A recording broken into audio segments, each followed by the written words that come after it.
Pipe है इसमें जो है इस तरीके से वॉल लगा रहता है। वॉल जो होता है वो ये बताता है कि जो ब्लड फ्लो कर रहा है इधर ये वापस ना चला जाए, इस वजह से वॉल्व होते हैं। तो ये कुछ तो ठीक लग रहा है आंसर हमारा।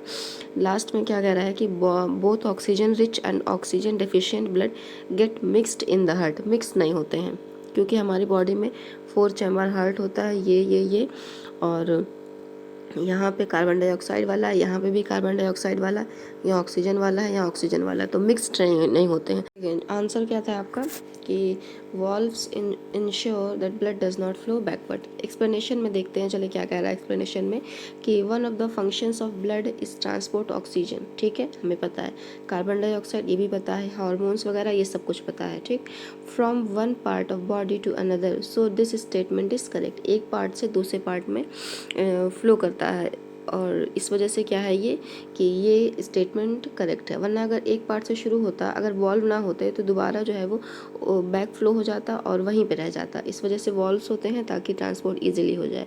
चलिए क्वेश्चन और सॉल्व करते हैं।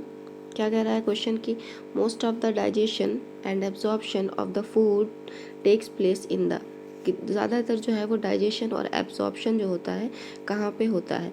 तो यह इस क्वेश्चन से आपके 3 चीज़ें यहाँ से निकल के आती हैं, what is digestion, what is absorption and what is food. ठीक है, तो डाइजेशन का मतलब क्या होता है, ये कहाँ पे होता है, 2 क्वेश्चन डाइजेशन से निकल के आते हैं। देखिए ये क्लियर इस वजह से कर रही हूँ ताकि आपका बेसिक क्लियर हो। जब बेसिक क्लियर होगा तभी आप कुछ चीज़ें आगे बढ़ सकते हैं। पता चले आपने क्वेश्चन पढ़ा, उसका आंसर ऑप्शन देखा, टिक कर दिया, लेकिन आपको क्वेश्चन में क्या पूछ रहा है, डाइजेशन का मतलब क्या होता है, फूड के फंक्शन क्या होते हैं, फूड से हमें मिलता क्या, ये सारी चीज़ें अगर ना पता हो तो सारी चीज़ें वेस्ट हो जाती हैं ना। तो कंसेप्चुअल क्लैरिटी पे ज़्यादा फोकस करें और रिवीजन पे ज़्यादा फोकस करें। तो ये सब रिवीजन ही है एक हिसाब से। ये 2020 में एक और क्वेश्चन था सीबीएसई का, तो इस वजह से मैंने कहा डिस्कस कर लेते हैं। तो कह रहा है कि डाइजेशन, एब्जॉर्प्शन और फूड 3 चीज़ें हैं। तो डाइजेशन का मतलब क्या होता है, डाइजेशन से 2 चीज़ें एक और मैंने आपको बताई थी एक वीडियो में कि इंटरनल डाइजेशन और एक्सटर्नल डाइजेशन, है ना, 1 वे डाइजेशन, 2 वे डाइजेशन। तो डाइजेशन से ही 4 चीज़ें निकल के आ गई। तो यहाँ से आपका एक क्वेश्चन है कि 1 वे डाइजेशन क्या होता है। ठीक है, 1 वे डाइजेशन। सेकंड क्वेश्चन आपका है कि 2 वे डाइजेशन क्या होता है। 1 वे डाइजेशन एंड 2 वे डाइजेशन क्या होता है। ठीक है, 2 क्वेश्चन। और एब्जॉर्प्शन का मतलब क्या होता है कि सपोज दैट जैसे कोई सरफेस है ना, यहाँ पे चीज़ें जो है वो एब्जॉर्ब कर ली गई, अंदर चला गया। अगर कोई सरफेस है उस पर पानी गिरा तो, लेकिन पानी अंदर नहीं गया, तो ये एडजॉर्ब हुआ है, AD। और जब AB लिखा रहता है तो चीज़ें अंदर तक चली जाती हैं, जैसे कि स्पंज हो गया। ठीक, तो उसमें चीज़ें अंदर चली जाती हैं। और फूड का मतलब क्या होता है, food gives us energy, it helps to protect from disease, it provides us immunity, बहुत सारी चीज़ें हैं। तो अच्छा, अब आप आंसर क्या होना चाहिए आपका कि डाइजेशन का ज़्यादातर और एब्जॉर्प्शन कहाँ पे होता है।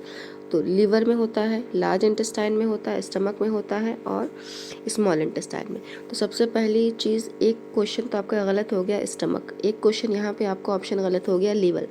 क्यों, लीवर में तो डाइजेशन कुछ भी तो नहीं होता था ना, वहाँ तो बाइल सॉल्ट रिलीज होता था, गॉल ब्लैडर में स्टोर होता था और वो जो एसिडिक मीडियम वहाँ से निकल के आया था स्टमक से खाना, वहाँ एल्केलाइन करता था इंटेस्टाइन में ताकि सारे रिएक्शन जो है प्रॉपर वे में हो सके।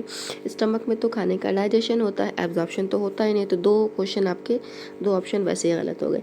अब बात आती है आपकी स्मॉल इंटेस्टाइन और लार्ज इंटेस्टाइन। ठीक, तो लार्ज इंटेस्टाइन क्या होता है, वहाँ पे वाटर जो बचा हुआ रहता है वो एब्जॉर्ब होता है और एक्सक्रीशन होता है।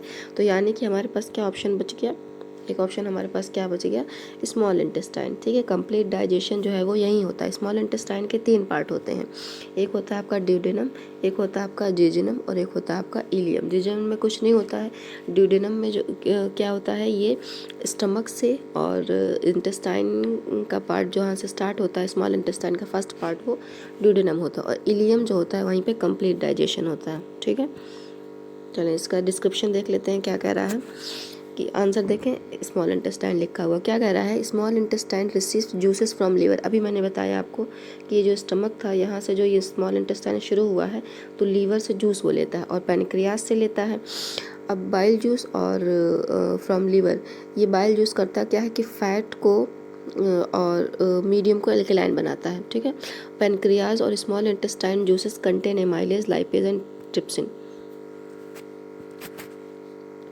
देखें पैनक्रियाज और स्मॉल इंटेस्टाइन जो है वो जूस कंटेन करते हैं एमाइलेज, लाइपेज एंड ट्रिप्सिन।